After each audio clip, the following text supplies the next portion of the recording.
Hello ವೀಕ್ಷಕರೇ, Swati simply kitchen ಚಾನಲ್ಗೆ ಸ್ವಾಗತ. ಇವತ್ತು ನಾನು ಹೋಮ್ ಮೇಡ್ ಬೀಟ್ರೋಟ್ ಪೌಡರ್ ಮತ್ತು home made beetroot lip balm ಹೇಗೆ ಮಾಡೋದು ಅಂತ ತೋರಿಸ್ತೀನಿ. ಈಗ ವಿಂಟರ್ ಸೀಸನ್ನು, ಲಿಪ್ಸ್ ಎಲ್ಲ ಕ್ರ್ಯಾಕ್ಸ್ ಆಗಿರುತ್ತೆ, ಡ್ರೈ ಆಗಿರುತ್ತೆ. ಇದು ಯೂಸ್ ಮಾಡೋದ್ರಿಂದ ಸರಿ ಯೂಸ್ ಮಾಡಿದ್ರೆ 2 hours ಆದರೂ ಲಿಪ್ಸು ಡ್ರೈ ಆಗಲ್ಲ, ತುಂಬ ಮಾಯ್ಶ್ಚರೈಸಿಂಗ್ ಆಗಿರುತ್ತೆ, ಲಿಪ್ಸು ಕಲರ್ ಆಗಿ ಚೆನ್ನಾಗಿ ಕಾಣಿಸುತ್ತೆ.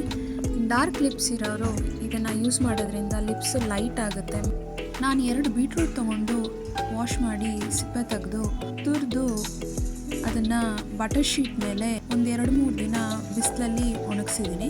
ಒಂದು ಮಿಕ್ಸಿ ಜಾರಲ್ಲಿ ಪೌಡ್ರ್ ಮಾಡಿ ಈ ಥರ ಸ್ಟ್ರೈನರಲ್ಲಿ ಸ್ಟ್ರೈನ್ ಮಾಡಿ ಒಂದು ಏರ್ ಟೈಟ್ ಗ್ಲಾಸ್ ಬೌಲಿಗೆ ಹಾಕಿಟ್ಕೊಬೇಕು. ಈಗ ಲಿಪ್ ಬಾಮ್ ಹೇಗೆ ಮಾಡೋದು ಅಂತ ತೋರಿಸ್ತೀನಿ. ಇದಕ್ಕೆ ನಾನು ಹೋಮ್ ಮೇಡ್ ಬೀಟ್ರೋಟ್ ಪೌಡರ್ ತೊಗೊಂಡಿದ್ದೀನಿ. 1/2 ಸ್ಪೂನ್ ಅಷ್ಟು ಹೋಮ್ ಮೇಡ್ ಬೀಟ್ರೋಟ್ ಪೌಡರ್ ತೊಗೊಂಡು ಒಂದು ಗ್ಲಾಸ್ ಬೌಲಿಗೆ ಹಾಕೊಬೇಕು. ಅದಕ್ಕೆ 1 ಸ್ಪೂನ್ ಅಷ್ಟು ನಾನು ವ್ಯಾಸ್ಲಿನ್ ಜೆಲ್ ತೊಗೊಂಡಿದ್ದೀನಿ, ಪ್ಲೈನು. ಇದು ಬೌಲಲ್ಲಿರೋದು ಹಾಟ್ ವಾಟರು, ಫುಲ್ ಬಿಸಿಯಾಗಿರಬೇಕು. ಏನಕ್ಕೆ ಅಂದರೆ ಇದನ್ನು ಮಿಕ್ಸ್ ಮಾಡಿ ಮೆಲ್ಟ್ ಮಾಡ್ಕೊಬೇಕು. ಇಷ್ಟೇ ಪ್ರೋಸೆಸ್ಸು. ಈ ಥರ ಮಾಡ್ಕೊಳ್ಳೋದ್ರಿಂದ ಮಕ್ಕಳಿಗೆ ತುಂಬ ಯೂಸ್ ಆಗುತ್ತೆ, ಕೆಮಿಕಲ್ ಫ್ರೀ ಇರುತ್ತೆ, ಯಾರು ಬೇಕಿದ್ರೂ ಎಲ್ಲರೂ ಯೂಸ್ ಮಾಡ್ಬೋದು.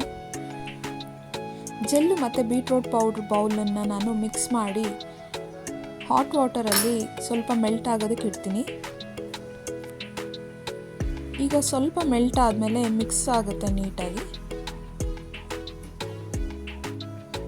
ಈ ಥರ ಮೆಲ್ಟ್ ಆಗಿದ್ದನ್ನು ನಾನು ಇವಾಗ ಚಿಕ್ಕದು ಗ್ಲಾಸ್ ಜಾರ್ಗೆ ಬಾಕ್ಸಿಗೆ ಹಾಕಿ ಇಡ್ತೀನಿ. ಕಲರ್ ನೋಡಿದ್ರೇ ಎಲ್ಲರಿಗೂ ಇಷ್ಟ ಆಗುತ್ತೆ. ಯೂಸ್ ಮಾಡಿ ನೋಡಿ, ಆಗ ಇನ್ನೂ ಚೆನ್ನಾಗಿರುತ್ತೆ. ನೀವು ಒಂದ್ಸರಿ ಟ್ರೈ ಮಾಡಿ ಯೂಸ್ ಮಾಡಿ.